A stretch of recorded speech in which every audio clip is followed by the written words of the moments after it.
Good evening, everybody, and thank you for joining us.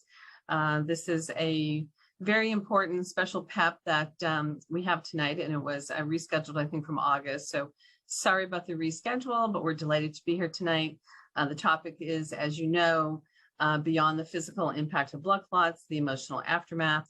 I'm Leslie Lake. I'm joined by my fellow Pepper, Todd Robertson, and we are also joined by Dr. Rachel Rosovsky, who has been a great friend to NBCA and often serves as our clinical expert for these events. So just a little bit of background on Dr. Rosovsky. So we're very informal here, so we'll refer to you as Rachel. Please do. Rachel is a board-certified hematologist at Mass General Hospital in Boston, where she provides clinical care on a full-time basis. She supervises trainees and conducts research in the area of thrombosis and hemostasis. She is an associate professor of medicine at Harvard Medical School.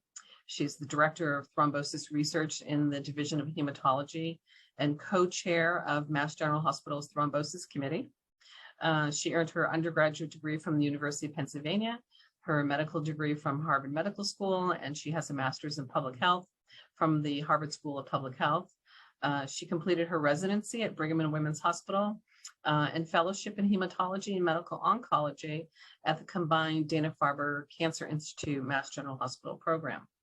Dr. Rosovsky, or Rachel, is one of the founders and president-elect of the Pulmonary Embolism Response Team called PERT, which is a consortium, and she is on the executive committee of PERT. She's also creator of the PERT Multidisciplinary Follow-Up Clinic at Mass General Hospital. She also serves on numerous other committees, such as the Venous Thromboembolism Network here in the United States. And she serves on the Committee on Quality for the American Society of Hematology. These are actually very important. We're not just bragging about her background, but she is the conduit into the clinical universe, which is important because she is very, very active, sharing information about the toll that mental health takes on patients. And she was intimately involved in the CLUES survey, which we're going to be talking about tonight. So before we get started, we're going to have a few polling questions for you. And I always groan when I'm asked to participate in polling questions, but they're important because we learn from everything that you share with us. And we pay that forward to the folks that are coming behind us that have a blood clot. So we do hope that you'll actually take the polling questions. So they should be up in front of you now.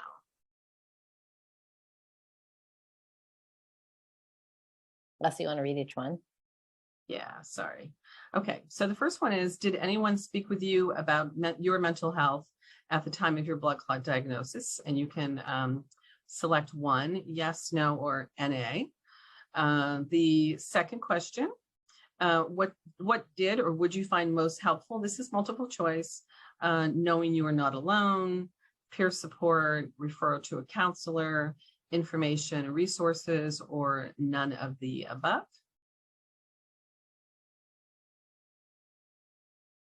And then we will submit. Number 3. Oh, there's number 3. Hold on one second. Sorry. Okay. What NBCA wellness activities would be most helpful for your mental health? Group meditation, group exercise, such as a club or challenges, or a live virtual support group. There's also educational materials and resources, or none of the above. Okay, we have 3 questions. There we go. Okay, so no, 93%. Did anyone speak with you about mental health at the time of your blood clot diagnosis? 4% yes, 93% no, and 4% NA. This is shocking, but not surprising. Number 2, would you find most helpful? Knowing you are not alone, 58%, peer support, 53%, referral to a counselor, 30%, information and resources, great to know, 61%, that's the largest group, and then 7%, none of the above. Okay, and then on the third question, what NBCA wellness activities would be most helpful for your mental health? Group meditation, 14%, group exercise, 40%, live virtual support, 63%, educational material resources, 72%, and 2%. Okay, so definitely a need for educational material and resources. So this was great to know. I'm shocked by the 93% number of no mental health. And by the way, I was part of that 93%. So before we get going, what we're going to do is Todd and I are going to share our personal mental health journeys after our blood clot diagnosis. And Todd, I'm actually going to ask you to go first. And then when you're finished, I'll jump in. And then after that, we're going to turn it over to Rachel. So. Sure. Thanks everybody for being here. And of course, you know, my story and what I use to help with my anxiety or what my counselor told me to use is going to vary, you know, from what you may do or what will work for you. Everybody's individualistic. It's that way with just with a blood clot recovery to begin with. Everything is an individual journey. So what works for one doesn't work for the other. But I'm going to tell you kind of what worked for me in my story just real quick, because I want Rachel to get a lot of time here and to talk to you. And first of all, I want you guys to know that this is not going to be just a one and done. The emotional impact part of blood clot recovery is an ongoing thing. We have newly diagnosed patients every single day coming into the group all freaked out, and justifiably so. So this is something that we're going to want to touch on quite frequently. And, you know, who knows, maybe we're going to get a podcast going one of these days, hint, hint. But we are going to touch on this later as well. 600 questions came in. There's no way we can get to 600 answers in a short, you know, this short amount of time. So if you're not aware of the blood clot support group, Team Stop the Clot, Julia is going to post that so that you have the link. If you're not a part of the blood clot group, please join it, because you can bring some of these questions, if they're not answered for you, bring those over to the group and we'll continue the discussion over there. So just real quick, in a nutshell, I'm going to just tell you a little bit about what I went through and kind of how I handled the anxiety. I'll start off by saying that today I am totally blood clot anxiety and bleed fear free. Okay. That does not mean that I don't have any health anxiety. I'm just telling you that I don't have any anxiety anymore about blood clots, even though I've had 6 of them. I'm a 6-time survivor. I'm homozygous factor V Leiden. But I just learned how to control those, and I'm a big believer in post-traumatic growth. So that's just something I'm into now. I'm so passionate about dealing with health anxiety and blood clot recovery that I'm right in the middle of writing a book called Roadmap to Recovery. I hope to have that done in a year or two. I don't know, writing a book's a lot harder than I thought it was going to be, but that's how passionate I am. My mother died sudden death from pulmonary embolism when I was a teenager right in front of me. It was a single parent household, so I lost her, did not really focus on blood clots at the time. Factor V Leiden wouldn't be discovered for another decade. So that just kind of sat in the background, that part of my grief. And the reason I bring that up is just not because it was blood clot related, but that had a lot to do with my anxiety level later on. So after my wife died in 2013, nothing to do with blood clots, but from brain cancer, that was right in the middle of my blood clot journey. So I had all this grief and fear of death stuff hanging right over me while I was going through this blood clot phase. And I'll be honest with you, there were times where I thought about reaching for a rope. Okay, I was at the end of that rope, and it was a very hard thing for me. But one of the wisest moves that I ever made was seeking counseling. Okay, if you're suffering anxiety that is consuming you day by day and sucking every day you have away and all your happiness, counseling may not work for everybody, but I'm telling you that it's a useful resource that you need to seek out. Health anxiety counselors are out there. Ask your doctor for a referral. But if it wasn't for counseling, I'm telling you, it saved my life. And not only turned a page for me, but it helped me write a whole new chapter in my life. It took about 9 months worth of counseling. And that time's going to vary from one to another. But I was diagnosed with compounded grief and post-clot PTSD symptoms.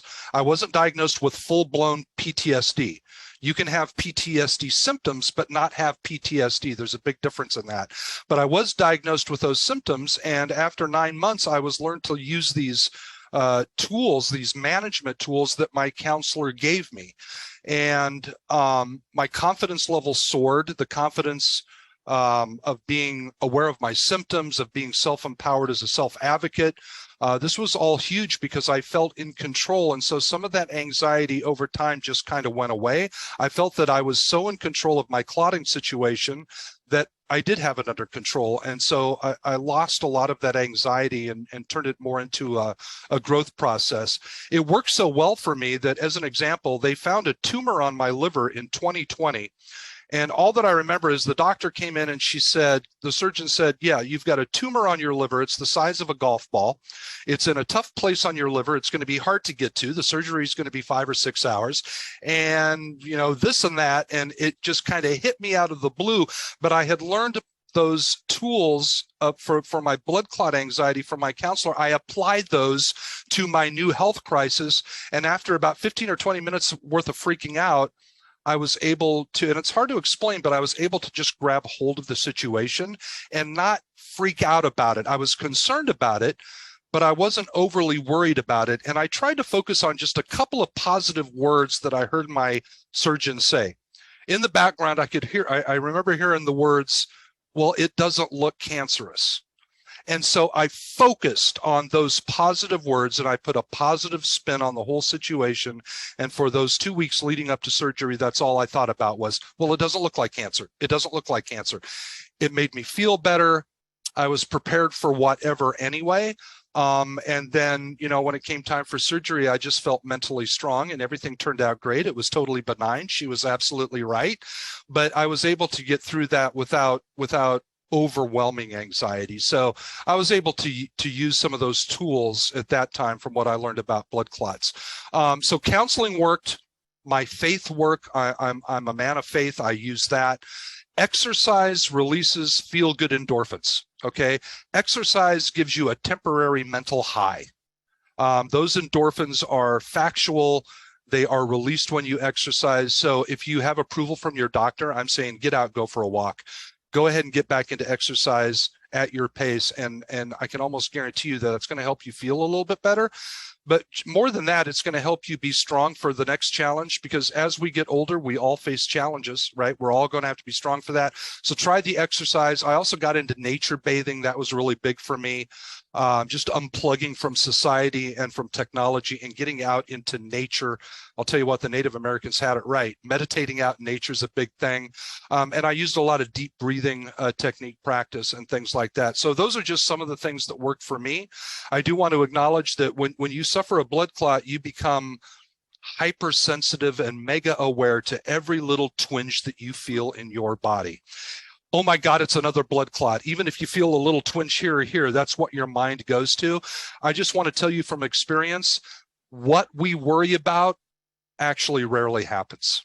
Okay, but we always focus on that negative stuff. So easier said than done, I know, but if in closing, I can give you just one piece of advice, seek out some counseling if the anxiety is so overwhelming that it's consuming all of your days.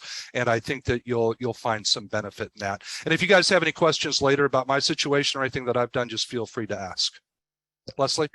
Thanks, Todd. That's great. You're amazing. And I feel like you did such a great job, and I didn't do such a great job initially with my experience. So some of you already heard my story, but I'm going to repeat parts of it for everyone tonight. So I was diagnosed with an unprovoked pulmonary embolism in June of 2018. I presented kind of like textbook symptoms. I had a hard time breathing, and I ended up in the emergency room. I actually had my period at the time. And despite the fact that I had, a hard time breathing and rapid heart rate, et cetera, I was actually never tested for a PE.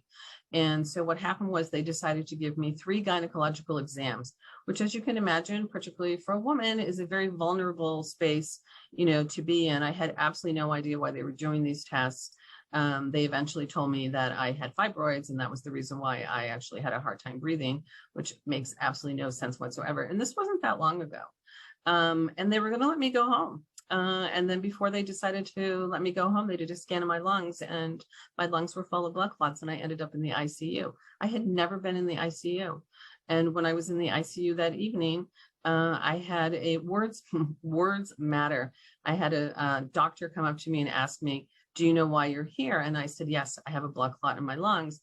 And she said, no, you have many blood clots in your lungs. And with that, she turned around and she walked out of the room. So my anxiety level went like this during the course of that evening. And then, when I left, I actually left the hospital without any information whatsoever. Absolutely nothing. The only thing I left with was a prescription for a blood thinner. And so the journey to learn about what had happened to me was really put on my shoulders, which is an unfair thing to do to a patient. And so I had actually never been to a therapist, but, as Todd mentioned, I was at the point where really it had taken over my life. It was impacting my relationships. It was impacting my work. And I was convinced that I was going to have another blood clot and that I was going to die. And, you feel all these new things with your body, and I had never felt these things before. And so I just assumed that, this was leading up to me getting another blood clot. So I tried to find a therapist to work with. I had never been to a therapist before. And I almost took it as, I was embarrassed that I actually couldn't deal with this on my own. I had never, ever in my life had to deal with something or needed help from somebody with something like this. And anyway, I found a therapist and she was great. She helped me with kind of my initial anxiety that I was dealing with. She wanted to talk about things like my relationship with my family and my father. And, I have great relationships with my family. And so I really didn't feel as though I was getting, everything that I needed out of this situation. And she also wanted to prescribe medication to me.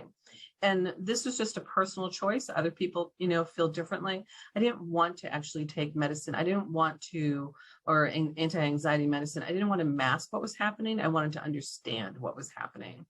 And so I ended up finding a cognitive behavioral therapist. And that person was really the one who helped me deal with the trauma of what had happened to me, that event, and really get me on the path of wellness.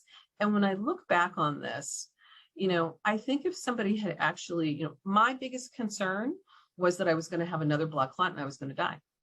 And if somebody had actually said to me, you're on a heavy duty blood thinner, the chances of that actually happening to you are really low. So let's get past that together. That would have reduced my anxiety like a balloon being popped with a pin. But I went months and months and months. And I know I also had a mistrust, of the doctors that were treating me. I ran 2 hospitals on parallel paths. And, one gave me a correct diagnosis as an unprovoked patient, and the other one didn't. So I really struggled with A, what had happened to me, and B, who do I trust from the clinical standpoint? And so that was also very, that was a lot of anxiety that was also put on my plate. But finding the cognitive behavioral analyst therapist really was a game changer for me. So that is the story of both Todd and myself. If you've experienced this, it's completely normal. And what we realized as we started working in this space is how many people were commenting on the exact same things that you just heard from Todd and I. And so we said, hey, this is a really big deal. We need to address this now because nobody is addressing this. And so with that, we started to work with Dr. Rosovsky. And Rachel, I'm going to turn it over to you now. Sure. Well, first of all, amazing stories. I mean, Leslie, I've heard your story probably a dozen times, and every time I hear it, it just, it causes a lot of emotion. And just thank you both. First of all, this is, blood clots. I think everybody on this call knows that it's a major problem. We know that in America, almost 1 million people, 900,000 people will have a blood clot every year. But it's not just an acute illness. It's not just what happens at the time of your diagnosis, like what happens after the blood clot. And I think that, for the medical community, the main focus of current care when people come in with blood clots and the objectives of most of the clinical trials that you might hear about that involve blood clots is actually to prevent you from getting another blood clot, what we call recurrent blood clots, prevent you from bleeding when you're on a blood thinner or anticoagulant, and making sure you don't die from your blood clot. And, obviously these are very important clinical outcomes, but they don't capture your outcomes, what we call patient-centered or patient-reported or patient-relevant outcomes, things like quality of life or functional abilities, pain, mental health, like depression, anxiety, PTSD. And these are all really important aspects of well-being, and they play a crucial role in your recovery after a blood clot. And we don't know a lot about them. Now, the long-term complications from like a deep vein thrombosis is something called PTS, or post-thrombotic syndrome, and that can manifest as pain or swelling or itchiness or redness or discoloration. And that has been long recognized as a complication after a blood clot in the leg. But the long-term complications after a blood clot in the lung, something called post-PE, has only recently been recognized as a potentially debilitating long-term problem after a blood clot, kind of ongoing shortness of breath. But what has not been recognized really at all, and what we've heard from all of you in the study that Leslie mentioned, is the psychological, mental health, quality of life issues after a blood clot. Now, there have been a few studies that have looked at this and kind of looked at the long-term psychological consequences, but most of these studies are what we call qualitative, meaning they interviewed patients, and they're very small, like 10, 20 patients. And they highlight what patients have experienced, what you heard from Todd and Leslie, and probably a lot of what you feel. Patients say their blood clot has been life-changing. It's been a traumatic event, a distressing event, sometimes has led to behavior modifications for the better, sometimes for the worse, and in some cases, PTSD. And patients in these very small studies have reported high levels of anxiety symptoms. So they're triggered by physical reminders, either shortness of breath or having to take their medication every day. And that triggers a psychological distress, like anxiety or negative emotions. And then patients become hyper vigilant about their symptoms. And it's like this vicious cycle. And we call that kind of post-thrombotic panic.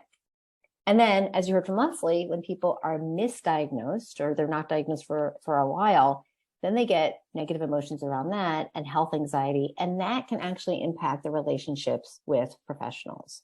So you've got this life-changing event, kind of the shock of having a blood clot, kind of, feeling like, am I ever going to feel like myself again? You start avoiding certain things maybe. And then kind of the PTSD, where you become hyper vigilant about any kind of, twinge or twickle or shortness of breath. And then you get these kind of intrusive thoughts and flashbacks. And so a lot of what we think about is, how to help you. And we'll get a little bit more into that in a minute, but I just want to share kind of what I do in my own clinic. And this is not something like when I started, I've almost been doing this 15, 20 years. And when I first started taking care of patients with blood clots, I wasn't asking them really in depth about any kind of mental health, quality of life, emotional symptoms. I did ask about pain, and I did ask about shortness of breath. And I always ask people about their mood. How is your mood? Do you have a history of anxiety, depression? But I didn't really delve into it. And more recently, I've really started to delve into it based on the fact that this is so pervasive among people that have blood clots. And so I really will make a point of asking patients, and really asking patients, not just cursory, like, how are you feeling? Like really delving into it. And I tell people, when you have a blood clot, there's a lot of people will have a lot of emotions around this, and sometimes depression, sometimes anxiety, sometimes PTSD. And so really kind of allowing patients the opportunity to share if they are experiencing that. And some people will. I would say at this point, a lot of people will. And then what to do with that. Unfortunately, I work in a clinic where we have a social worker that literally is like 2 doors down from my office, and she is readily available. And so I one time had a woman who was postpartum. She had a blood clot when she was pregnant, and she was not doing well and was quite depressed, and even started talking about potentially hurting herself and her baby. And I, fortunately was able to get her help right then and there. So that's a pretty extreme example. But I think it's really important for medical providers to ask their patients. And if you're a patient where your medical provider is not asking you that question, I would really, really encourage you to become empowered and really bring it up with your provider so that they can have the opportunity to hear you and provide you potentially the help that you need. I will share another story. I had a patient who passed out, and when she woke up, she was in an ambulance. And so for the next year, every time she heard an ambulance, she had crushing chest pain and ended up back in the emergency room. And she had, I think, 6 or 7 CAT scans by the time she came to see me.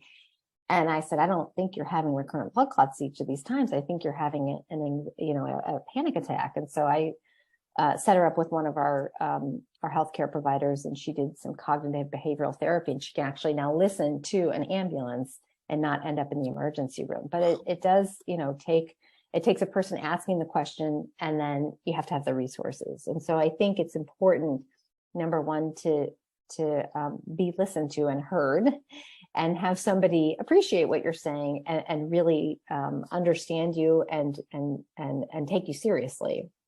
And I think we need to have better support systems for you, and we need to have better resources. And I think Leslie will go into those in a little bit.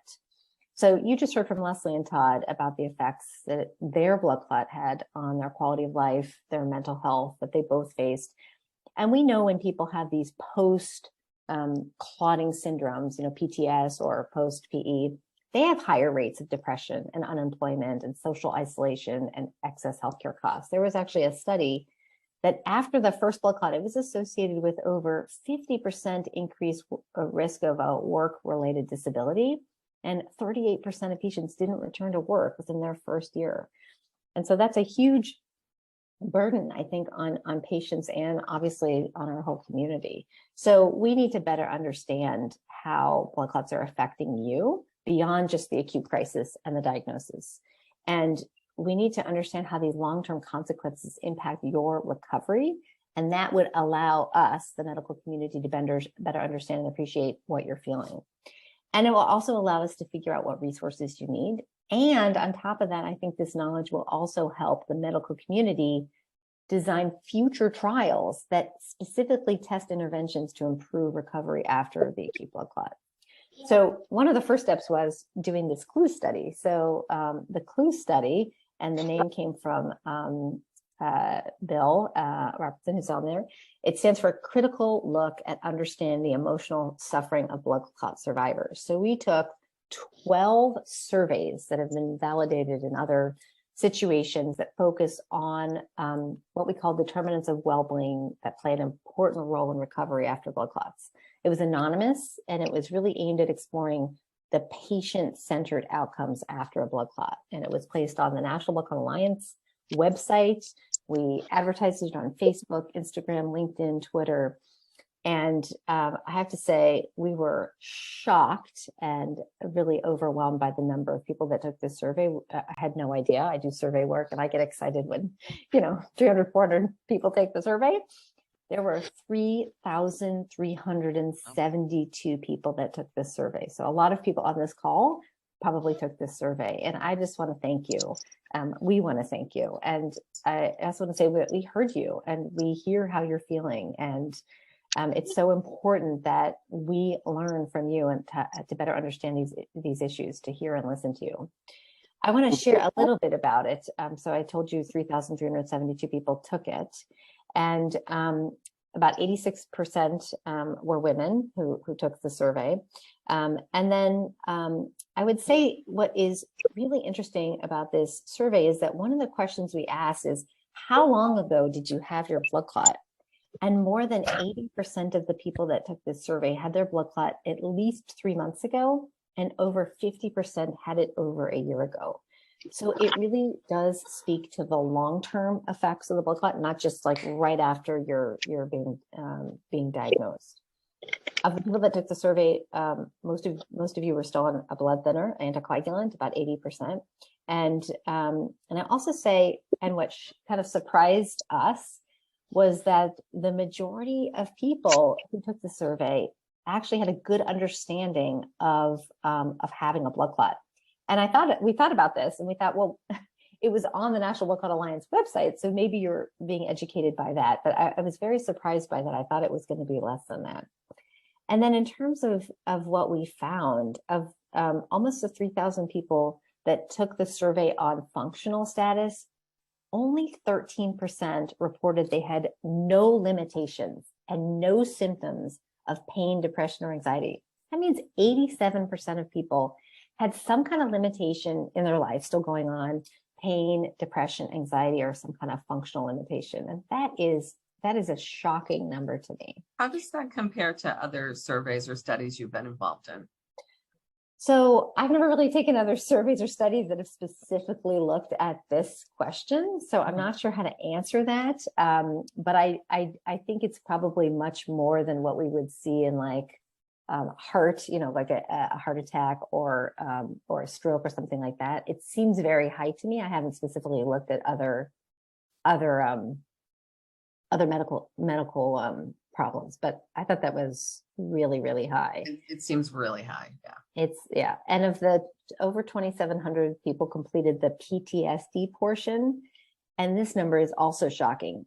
77% of people reported moderate or moderately high or high severity PTSD. So I think the message here is that you are not alone. You're not alone. And if you're having pain, if you're having depression, if you're having anxiety, if you have the PTSD, and we found that the people that had the PTSD had more functional limitations. The higher the PTSD was, the higher the functional limitations. And the higher the PTSD, the higher the, more breathlessness, things like that. And the higher the PTSD, more depression, more anxiety. So as Leslie knows, this is the largest survey aimed at investigating kind of the long-term emotional effects from blood clot survivors. And I think the information that we've collected, what we're doing right now is we're actually starting to analyze it, and we're going to publish hopefully many, many papers. And I think what's really going to be so helpful about this is that I think we're going to take what we've learned from you, and that is going to allow us to improve future patient care, future patient education, and really speak to what we need to be looking in the medical community in terms of future clinical trials. And I will say that I'm involved in a lot of clinical trials, as Leslie knows, and already we have started to implement these patient-relevant, patient-centered outcomes in these clinical trials. It's as important as whether or not you have bleeding from your anticoagulant. And so I just, again, want to end by thanking everybody that took it, and that just also letting you know that you are absolutely not alone in this. Yeah, Rachel, I want to say that Leslie was spot on when she was talking about how she was sent out of her doctor's office not knowing anything. I just think that education going out of the doctor's office is huge, because then you get people going home that don't know what's going on, and they go to Dr. Google. And we all know that Dr. Google is, if you start not cross-referencing and you start going with the first things you read, all of a sudden your anxiety goes higher and higher. And what you see is the bad stuff. You don't see that most people survive. You see that 25% of people with PE die. Right. And so that whole education out of the doctor's office is really, really, really important. Yeah. And Todd, you bring up another really good point, which is the way medical providers speak to patients, right? So there's actually been some literature that's recently been reported about this. But if you say to a patient like, "Oh my God, you are like a ticking time bomb," like imagine it. Exactly. Exactly. And also just not, like Leslie, you said, if someone had just said to you, your chance of getting another blood clot if you take your blood thinner and you're taking it, your anticoagulant every day and you're taking it as prescribed, your chances of getting another blood clot is really, really low. And someone just said that to you, I think your anxiety level obviously would have been so much less. But absolutely. And it was actually my cognitive behavioral therapist that said it to me, not my hematologist, not my pulmonologist. And that's another reason why I'm so hardcore when I see people saying in groups, look, I've missed my doses a couple of times. No big deal. I'm fine. It's like, that's not what you want to do. You want to be compliant with taking that anticoagulant, because you're talking about how effective they can be. You've got to take it properly and consistently, and the way you're directed by your medical professional. You can't go missing doses. I just wanted to throw that out there, because the newly diagnosed don't need to be hearing, well, if I miss a dose, I'm okay. Well, maybe you will be okay, but that's a bad habit to get into. Take them like they're supposed to be taken. Yeah, absolutely. And it doesn't, we both saw therapists.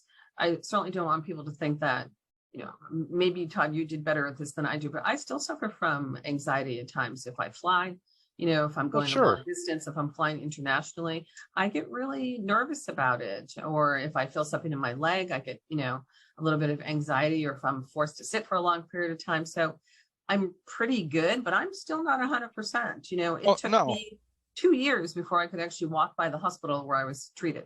Sure, Mhm, sure. mhm. And I don't want it to, that's why I mentioned earlier, it's not that I've got it under control 100%. I still have waves of anxiety. It's just the one thing I learned in counseling was that concern and worry are two different things. And it's okay to be concerned about it. And that just helps you be proactive in managing whatever it is you're doing. It's okay that you still worry if you get on a plane.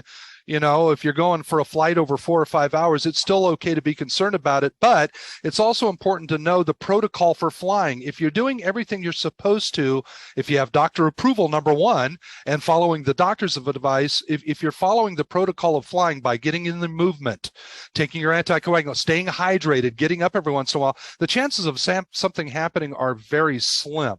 So when we start having more faith in what we're doing as far as following the protocol, I think we develop that confidence, but it doesn't happen right away. And it Yeah. can take people a few And years to get that in. And everybody goes at their own pace. That's right. So this is not one-stop shopping. This, you know, No. everybody's different. Everybody deals with this differently. Somebody actually put in the chat about multiple doctors, nurses told me in the ER ICU, if you went to bed tonight instead of coming, you would never have woken up. That does not help when people say things like that. That was, you know, similar to what the doctor said to me about having, oh no, you have many blood clots, and walking out of the room. So words matter, and we need to focus on that, and we need to educate the healthcare providers as much as they need to educate us about what has happened. So, okay, so let's. And I would just say, one other thing else is someone in there wrote that they didn't, about all the symptoms, that they feel that they're ignored and they're sent on their way, and that increases anxiety. I would say, you know, if you are talking to one person and you're being ignored, you need to find somebody who is. Like, Leslie, you can tell your story. You know, I don't know if but, you know, if the first person is not listening to you, don't stop there. Keep talking and keep bringing it up, because it's not you, and this is real, and you're not crazy. That's right. And there's resources for you, and there's ways to help people. It took me 2 years to find the medical team that I was comfortable with. I mean, I believe that one doctor actually caused my pulmonary embolism because he handled my anticoagulant wrong. So I immediately, I forgave him. Hey, and part of it was I actually took part of the blame because I wasn't my own self-advocate like I should have been, because if I was, that would have never happened. But I let him go and I found another doctor. Sometimes we have to kind of keep searching, but I think it's worth the search, because the first doctor is not always the best. Absolutely. And your team is your team. You know, I always tell other patients, they work for you. You know, you're the manager of this team. It's about you. And so, like, my first hematologist, I ended up firing him because I didn't feel as though he really cared that much about me.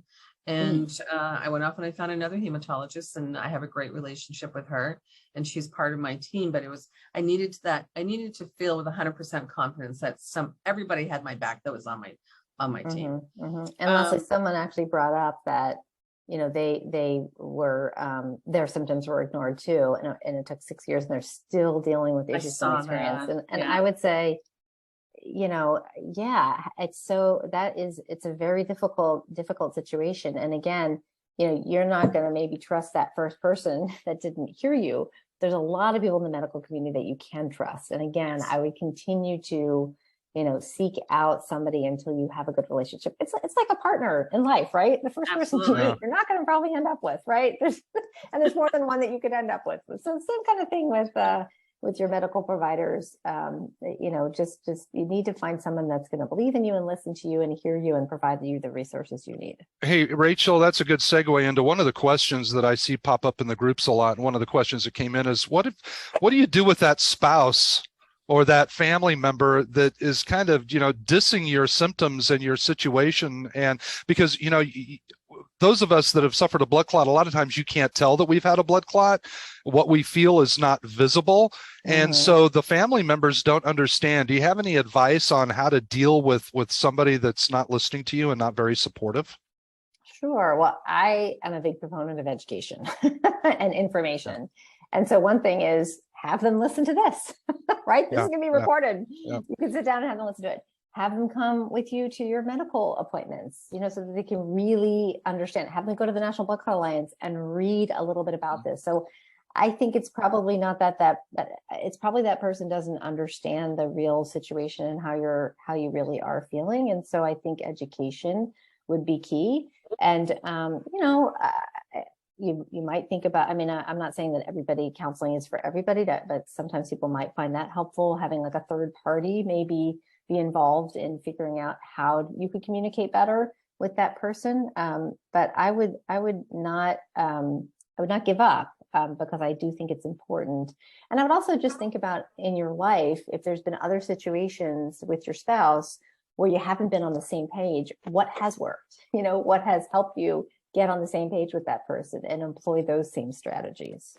I see a lot of patients in the support group inviting their family members into the support group. And I think that's an awesome idea, because then they're going to see all these people having all the similar issues that their partner is having or their family members having. And that's part of the education process, right? Yeah. Sometimes that gets through to them. And I would say also, the thing with telehealth is, first of all, I love it when patients come with family members or support systems, whoever. When a patient comes by themselves, not, of course, I can take care of them and give them the same, attention, energy.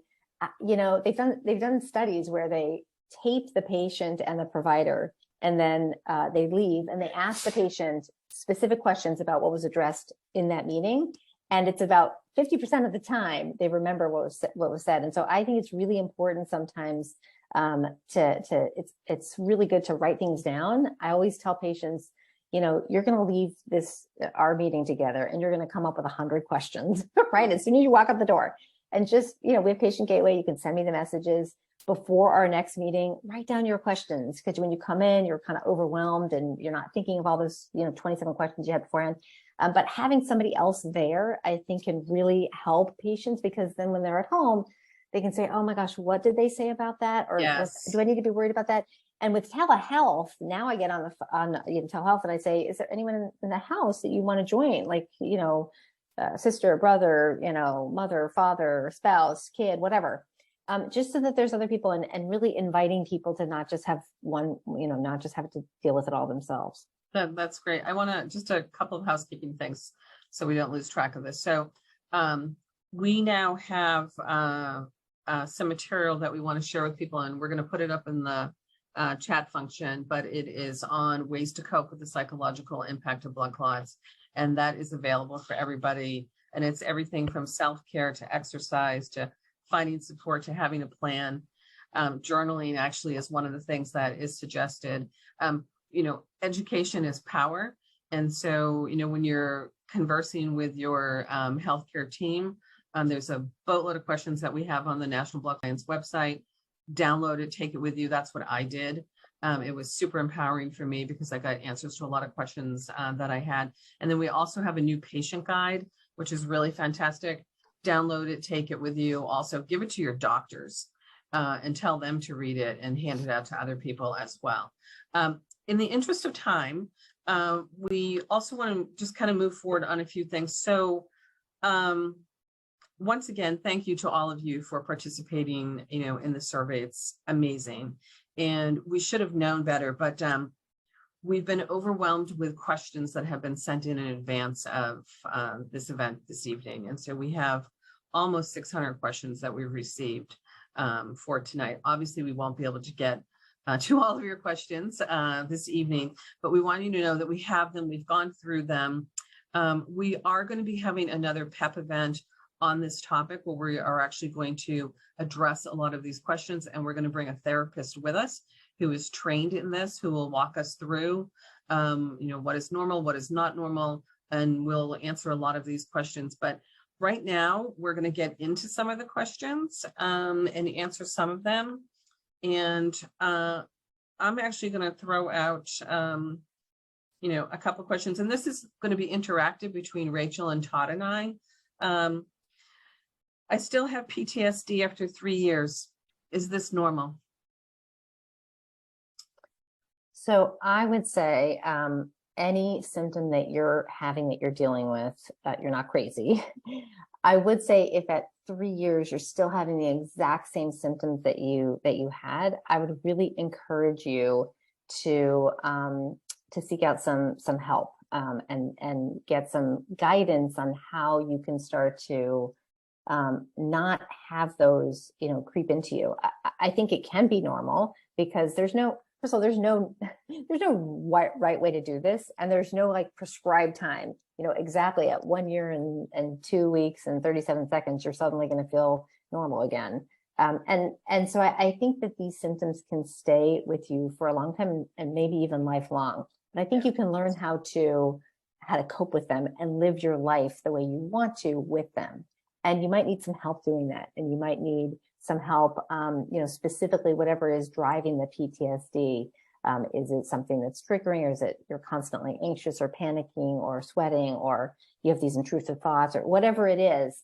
But I would really encourage you to start with your healthcare provider and maybe seeing a social worker or a psychologist and figuring out what you can do to start to think about those symptoms and cope with them so that you can live the life you want.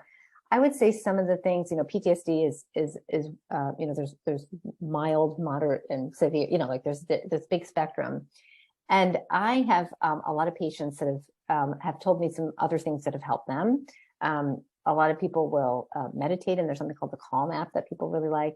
There's also acupuncture that can be very helpful. People are like, well, I'm on a blood thinner. How can I do acupuncture? You can do they're not sticking the needles into your muscle, but you can try that. And then, like I said, I think that having a mental health provider would be really, really helpful. I don't know, Todd and Leslie, what do you guys think? Definitely, you have to have somebody to guide you on this journey, at least to get you past the really hard points. And then, like I said, I still suffer from, issues, and I probably always will for the rest of my life. But I'm functioning just fine now. But it really took the partnership with a mental health professional for me to get here. Yeah, and it wasn't anything instant for me. I still took 9 months of sessions for me to feel confident with these tools that I was given. And like I said, I was battling, grief on top of it. So it was a really difficult thing. But once I became empowered to be my own advocate and know how to talk to the doctor and what to ask, that showed some improvement for me. Somebody was asking about what I just wanted Julia to post this up in the links because we've had a couple people ask, well, what kind of questions do I ask my doctor after being newly diagnosed so that I can have some answers going home? And one of the resources that the NBCA has is we have an extensive list of questions to ask your doctors. And this includes a couple of different types of doctors, but it's a printable list with a notes section that you can take with you to your doctor's appointment. So I was hoping that Julia could post that link to it. That's a really popular resource that we've got. And then somebody asked if there's, I've got time to read. Is there any self-help books or anything like that? And the one book that I highly recommend, and if you guys want to write this down, if you're looking for something to read, it's called Overcoming Health Anxiety, a Self-Help Guide Using Cognitive Behavioral Techniques. It's by Rob Wilson. And I don't know if you can see the picture of it. No, not really. But you can get it on Amazon. So write that title down. And I think, it's good you have some reading time while you're recovering too. You don't want to sit for too long, but you have some reading time, and you can learn a lot by just getting a good self-help book also. Yeah. All right. And again, just going back to the PTSD, if you have one healthcare provider or therapist and that's not working for you, don't stop there. Right. Right. And that's hard, that's hard. It is hard. It's frustrating and it takes time. But you're right. Don't stop, because I wouldn't have gotten to the point that I'm at now if I had stopped. Okay. So I'm going to throw out some more of these questions, and then by all means, Todd, you should be jumping in also if you have some that you want to share as well. Why is it hard for the general community and medical professionals to understand the serious impact on mental health that we as patients face? Rachel, obviously, we're going to ask you to fill that one. Yeah. Well, like I said earlier, I don't think that this was, it really hasn't ever been until recently appreciated, or it's been understudied, underreported, underappreciated, I think, until recently. And I think because, one of the impacts of having an acute blood clot, like an acute pulmonary embolism, is people can die from that. It can be a life-threatening problem. And so the medical community is super focused on, I don't want you to die from this. I don't want you to bleed from the anticoagulants, and I don't want you to get another blood clot. And kind of that's where the focus has been. And so really looking at these longer term complications is something that we're only starting to appreciate and recognize. And so it's taken us a little bit of time to get there. I think the good news is that we are getting there. And I think the CLUE study clearly was a clear message that this is a major problem. The 600 questions that you guys all put in is such a clear, call for help. And so we hear you and we want to do something about it. So I just think it's taken us a little bit of time, and because we've been super focused on all these other things and not really appreciated, well, once the person has survived, now what's going on, and now how can we really help you in this next phase, which is also an incredibly important phase in your recovery. Right. Yeah. Right. Exactly. Somebody asked about the title of that book. Julia did put it in the chat. So if you guys want to scroll through there and get the title of that book. Just real quick, one of the questions was about, and since I'm such a big exercise buff, I'll take this one. How do I go about getting back into exercise? This is one of my triggers of my PTSD. So people are afraid to do too much.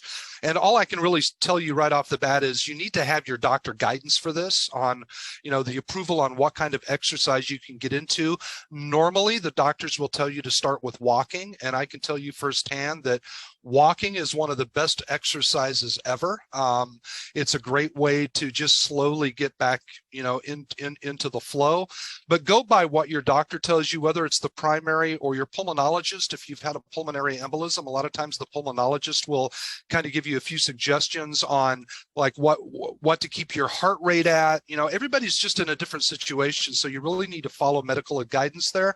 But yes, get into exercise as soon as you can, as soon as you're approved to do so. For me, it's not just that emotional boost that I get when I exercise, but like I said before, I like preparing for the next challenge, because my next health challenge may not be a blood clot, but there's going to be something. And I want to be as strong and as fit as possible to make recovery easier. So that's another thing that I like doing. So walking, I love cycling. I ride my bike all the time. When I'm outdoors riding a bike, I wear my helmet. I mean, I'm common, you got to use common sense. I use TRX a lot, but just swimming is really good for strengthening the lungs. So if you've got approval to do that stuff, I just say, go do it. Go start exercising. So exercising is great. It's definitely something that I incorporated also. I will tell you that when I asked my healthcare team, can I exercise? They said, oh yeah, that's great. And I said, what can I do? And they kind of stared at me with a blank look because they just didn't know what to tell me. And so I started walking in my apartment, and then I graduated to walking down the hallway of my building. And then I started going around the block. And so, I paced myself. I wasn't sure exactly there was no protocol. And there still isn't really.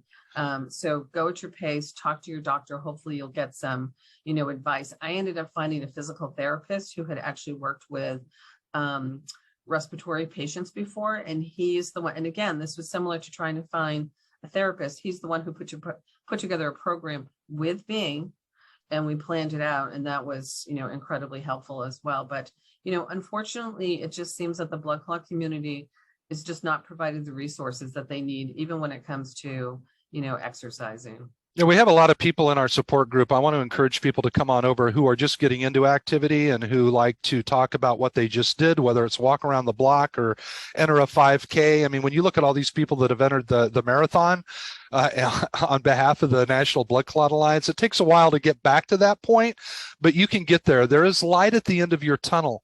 It's not going to be an overnight success story, but gradually, I just want you to know that there is light at the end of your tunnel. People will get there. You got to start off slow though. And walking is just, if you have a dog, that's even better. My dog kind of saved my butt, right? He always had to go for a walk. He always had to go outside. He was kind of part of my exercise regime. Yeah. I will actually, somebody has their cat on with them tonight, which I absolutely love, Michelle. And I have to tell you that my dogs were like such a support mechanism for me. Like they totally release endorphins. So the dog did help too. There was a question where you can see more results from the survey questions. So we are analyzing those. And so we will be publishing them. And as soon as we get them published, they'll go on the National Blood Clot Alliance website. So you'll be able to see all the results of the surveys. Great. Which is great. So here's a question. I want to take this one if you guys don't mind.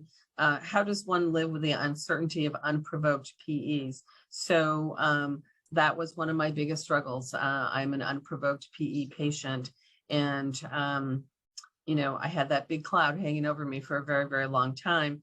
And the way I dealt with it is I educated myself. I got as much information as I could. Night number one in the hospital, I was in my bed. I think somebody else wrote that they were doing the same thing. And I was Googling blood clots and pulmonary embolism. But that began, my journey of educating myself.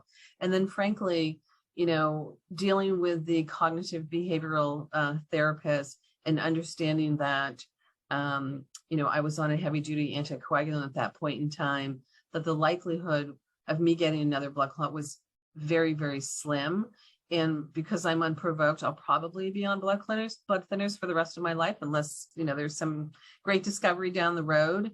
But educating myself about it, understanding that the blood thinners helped me tremendously, that probably it would prevent it from happening again. That's how I dealt with it. The fear of having another unprovoked blood clot. So, hey, Rachel, if somebody wants to see a counselor, what's the process in like finding one? Should they talk to their primary? Should they help for one on their own? What do you recommend for somebody that actually does want to try some counseling? Yeah, I would start with your primary care doctor, because oftentimes they'll have connections and they'll know who might be a good fit for you because they know you well. So I'd start there. If you can't get there, then I would ask friends and relatives if they have people that have been helpful. Unfortunately, with COVID, there's been, it's sometimes very hard now to get a mental health person to help. But I would start with your primary care doctor, or even your hematologist, pulmonologist. I mean, like I said, I have connections to people. So I would try to use all your resources to get that. Yeah. I wanted to mention one person put in a talk about it's good to be educated about blood clots as a whole, because you never know what can happen to you, your family. I speak about blood clots. It amazes me how many people just don't know about this. So you're exactly right. And if you look at the statistics, remember I said about 900,000 blood clots happen in the United States every year. Only about 6% of people know them. So I think you are all, you could be move this field forward, and that you can educate people about the signs and symptoms of a blood clot and the risks. If you've experienced this, or you've had a family member experience this, the most important thing is to know your risks and to try. And if you are at a high risk, to know that there's actually measures you can take to decrease your risk, and then to know the signs and symptoms of blood clot. I can't tell you how many patients I get who, had a cramp in their leg. They thought they pulled a muscle. They ignored it for 3 days. Then they couldn't breathe. And so I really think we need to do a better job of educating the public about the signs and symptoms of blood clot and the risk factors, so that we can decrease this number. So all of you being on here today, if you tell a few people about it, you tell a few people of your story. You're all thrombambassadors. Yeah, that's everybody right. on here today is a thrombambassador. There you go. We're down. That's right. Okay. I'm going to throw out another question, which I think is a great question. How can you differentiate between anxiety and symptoms of PE? Oh my God, did I live this one? But I'm going to let Todd and Rachel take this. Well, that's that's a tough one. Early on, that's a really hard thing, because anxiety can make your heart rate skyrocket. So just a real quick story. I thought I had, after my pulmonary embolism in my right lung, which caused a 4-inch scar, by the way, about a month later, I felt the same kind of pain in my left lung, and I was convinced that I had another pulmonary embolism. And I begged my doctor, I'm going to ER, I need to have a scan. And I went in, and it turned out to be nothing. And when I was told that, no, you don't have a blood clot, that pain within about an hour went away. It was all anxiety, and that's not the case all the time. What I do want to say is, if you think that you're having another blood clot, or that you've got a problem, until you're sure, until you can start to learn to differentiate between what is real and what is maybe anxiety, which is a hard thing, go get checked out. Whenever you're in doubt, you need to go get checked out. And I think when people do that enough in the beginning, they kind of learn, and they learn those symptoms. They know what their heart rate's supposed to be, or maybe they're wearing their finger reader and they're looking at their oxygen levels. It's just, Rachel, you might be better to answer this, because that really is a hard question to answer, because it can be hard to differentiate between what I'm, feeling upstairs and what's really happening in my body. What do you think about that? Well, so I think you're exactly right. And I think, it goes back to that story I told of the woman with a siren, right? I mean, she wasn't having a blood clot, even though she had crushing chest pain that felt exactly like her blood clot. And so it can be very, very, very hard to differentiate those two. And that's where I think having like a cognitive behavioral therapist or somebody to really help you kind of, what can you do when you get that symptom? What's the first thing you do? What are you going to do to kind of, calm down or think about rationally, okay, could this be a blood clot? And, talk yourself through it. And I think that can be very, very helpful. Again, I think your chances of getting another blood clot, if you're taking your blood thinner, anticoagulant appropriately, is pretty low. It's not zero though. And so I would encourage people to talk to their healthcare provider, and if they are having a new symptom, and kind of walk through with their healthcare provider. And their healthcare provider, I always say to people, don't worry alone. Like, if you're worried, you need to call me. Like, you're not a doctor. Like, don't try to figure this out on your own. Call me, and I can talk you through it, and we can figure out together, is this something we need to worry about, in which case you do need to go get checked out, or is this something that we can kind of figure out that's actually not related? So I would say people should not try to figure this out themselves, and really get their healthcare provider involved, and then also get some cognitive behavioral, because Leslie, that's happened to you, right? And you found an amazing person. Yeah, no, he was fantastic. The sad thing is that my insurance didn't cover it, which is, really frustrating. They would cover what they deemed to be a regular therapist, but not the cognitive. So I only did it for a certain amount of time because it was really, really expensive. Yeah. But it was an investment in myself, and he really did more for me than almost anybody else. We're going to take one more question, and then we're going to move on, because we have exceeded our hour. We want to be mindful of everybody's time. And then we're going to move into just a few other things. I seem to have lost confidence in myself after my DVT/PE. What are some tools I can use or steps I can take to regain it? That's a great question. Yeah. So, I can jump in first and just go ahead first. Share, I'm happy to talk after you. Share what I did. So again, just educating myself, trying to learn as much as I could. That's actually how I found the National Blood Clot Alliance, because I stumbled upon this resource. I remember actually when I found them, because I was trying to eat healthier, and I was having a salad, and I read something about how if you're on a blood thinner, you shouldn't be eating vegetables because of vitamin K. And I freaked out that I was going to cause another blood clot. Well, that's if you're on warfarin. It's not if you're on a DOAC. And so that just shows how ignorant I was about the entire process. And so learning as much as I could. Also, I got active in the NBCA virtual support group. And knowing that I wasn't the only one out there, that people were asking the similar, questions that I had, that was really, really helpful as well. And then the cognitive behavioral therapist, really helped me tremendously. And then physically, I started with baby steps. I was walking in my apartment, and, like I said before, I progressed to the hallway, and then I progressed to, walking around the block. And then I started walking a lot, and 15 months after my PE, I ran a 5K for the first time in my life. I hated it so much, I'll never do it again, but I proved to myself that I could do it. And so all of these things kind of contributed, to my getting better mentally. Yeah.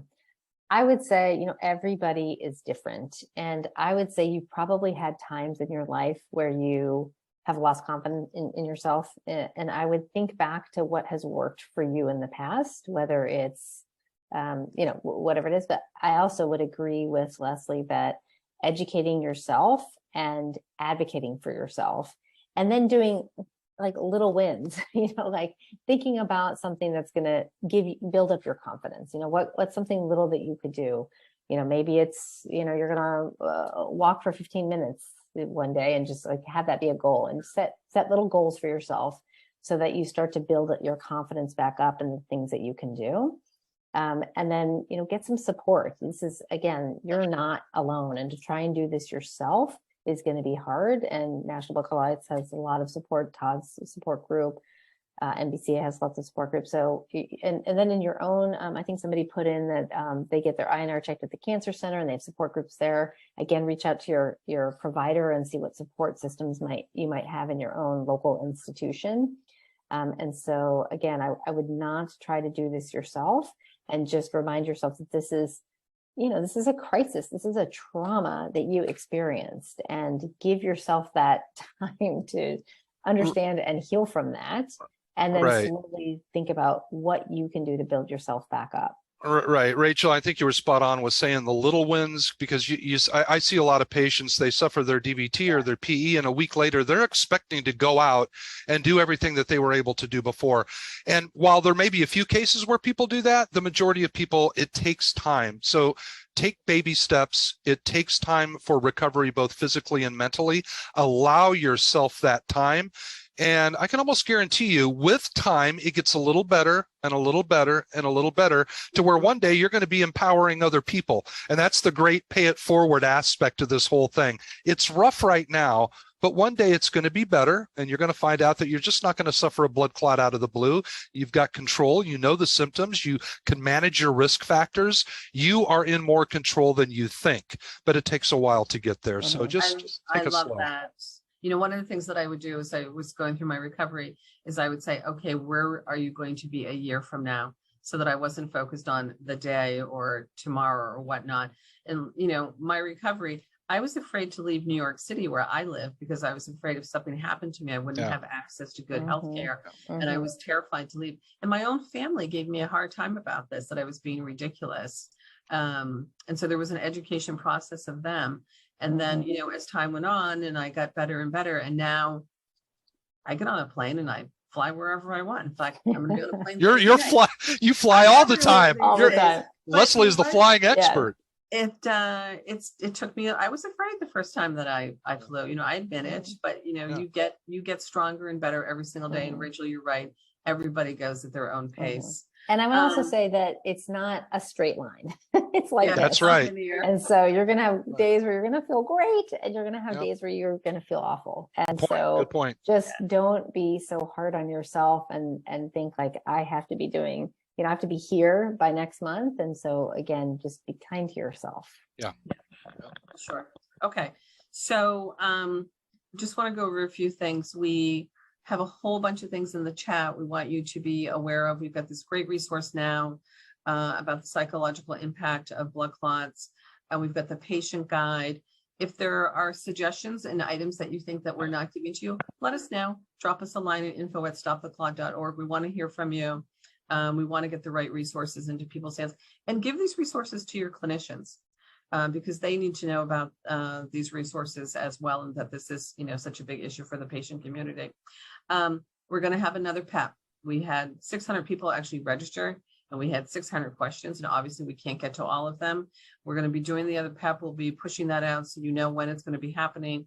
Maybe we'll have more information on clues that Rachel can share with us, but we are going to be bringing a therapist with us to kind of walk through the emotional trauma of having a blood clot.